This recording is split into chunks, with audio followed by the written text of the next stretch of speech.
Ayan, magandang umaga sa inyong lahat mga pre. So, nilabas ko na po yung broodcock na ginamit ko mga pre. Ayan na po siya mga pre. Oh.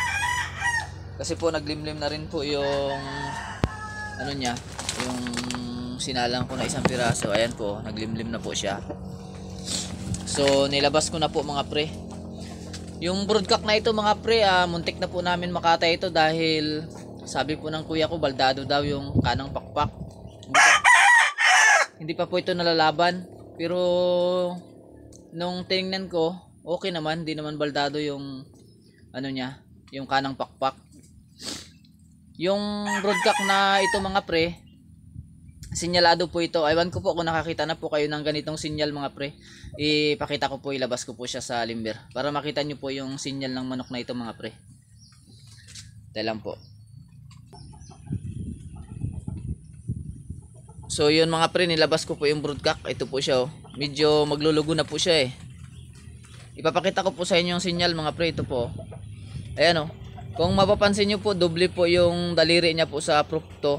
Medyo malapit eh. Ayan oh. Ayan po. Ayan. Yung mga anak po nito, lumalabas din po na ano, may doble po yung daliri sa likod, sa kaliwang paa. Ayan mga pre oh.